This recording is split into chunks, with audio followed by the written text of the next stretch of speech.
This is 5 on your side at 5. Focused on you. Right now, we are following breaking news out of Belleville. That's where 2 people were killed after a car crashed into their home. The suspect caught by police just a few hours ago, and he was wielding a machete.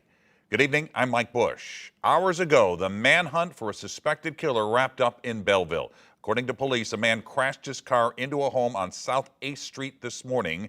2 people inside the home were killed. In the last hour, 5 on your side spoke with a neighbor who heard the crash happen.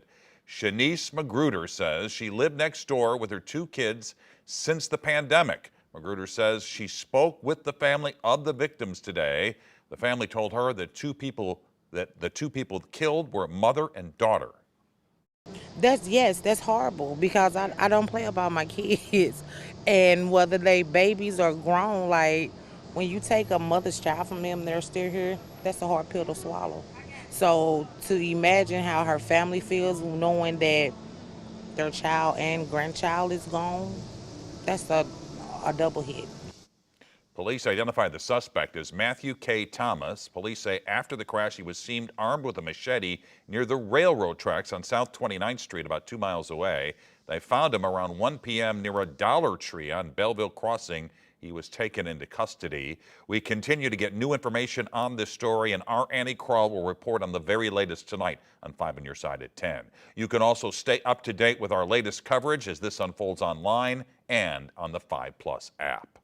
First at 5, we're learning more about the violent turn of events in Ferguson Friday night. Many community members gathered in Ferguson to mark 10 years since the death of Michael Brown. Then, just before midnight, the peaceful demonstrations became violent.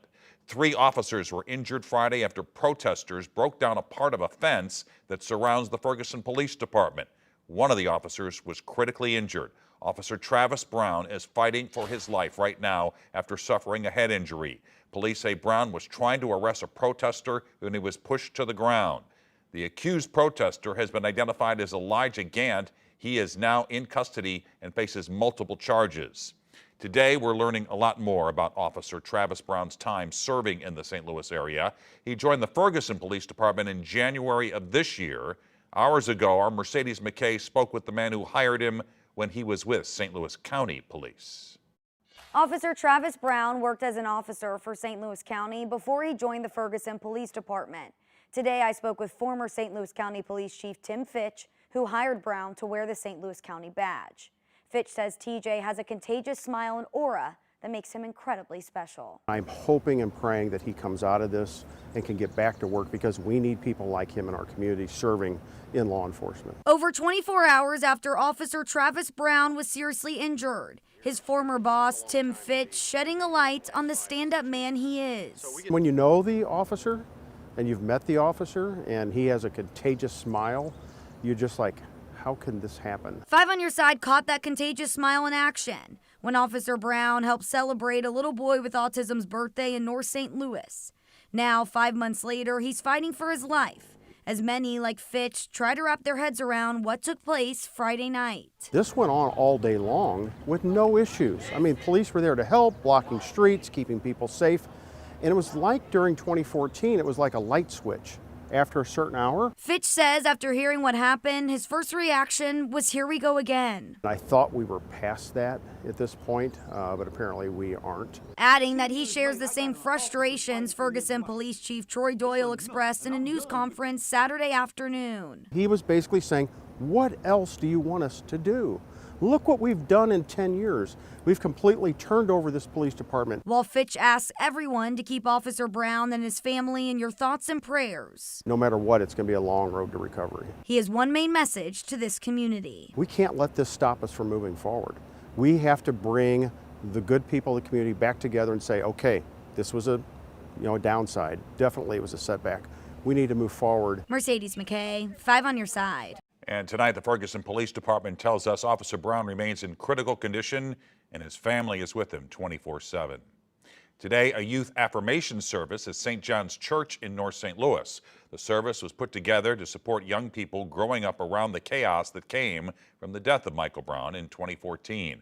Michael Brown's sister spoke at the event, encouraging the community to come together to support and encourage the next generation during troubling times.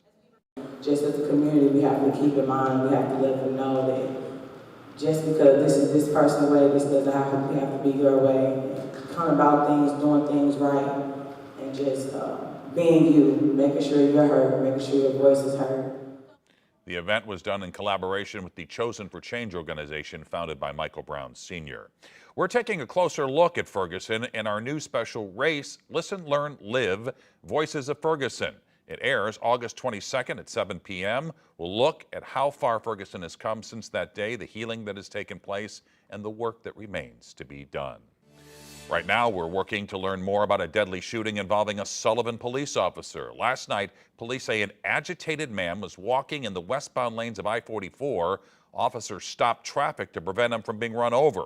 When police tried to talk to him, they say the man charged at them with a knife in his hand. They say they asked him to stop and drop the knife, but he refused. That's when the officer and a deputy shot the suspect. He died at the hospital. We're still working to learn more, and we'll update you on KSTK.com and then on the air tonight on 5 on Your Side at 10. About 2 hours after that shooting, a deadly crash happened just 3 miles away. 2 women and a 5-year-old were killed. Traffic on I-44 was stopped as officers were investigating the shooting. At around 9:30 last night, a semi slammed into a car that was stopped in traffic. That caused another car to crash into the semi. The driver in both cars were killed along with a 5-year-old passenger. The driver of the semi was taken to the hospital with minor injuries. Now to a live look downtown where we've been getting almost springtime temperatures the past few days. Meteorologist Gary Frank has more in our weather impact forecast. Yeah, good evening. And, overall, it's a really nice day. It was a great weekend as we had a few more clouds that have started to settle in. You've noticed that, and that's what we're going to see bring our change. There are 2 systems right now. One of them is really just at the corner of northeast Kansas, Nebraska, and as far northwest Missouri as well. So that's where we're going to look for further development later on. And then a second feature that's south of Wichita and Oklahoma City. Those 2 features will be something that we watch into the overnight hours and bring us opportunities for rain as they sort of combine in a certain way, which we'll show you later on. As far as temperatures are right now, low 80s, 82. Southeast breeze at 11 miles an hour. It's going to start to increase our humidity. Our dew points in the mid-50s. That's why it's felt pretty comfortable. So the rest of this evening, you don't have to worry about getting wet. Your evening plans, taking advantage of this last dry period, completely dry period, and low humidity is excellent. But your impacts this week as we plan ahead, we're going to see some early rain tomorrow. I think Tuesday and Friday are relatively quiet, but Wednesday and Thursday there's going to be some rain that we track. I think periods of heavy rain throughout the region. Now, right now, it's not a huge issue because we've been pretty dry, but maybe as we start to add rain on it tomorrow, we'll see how that goes. We'll talk about the potentials and the wettest portion of your morning commute coming up.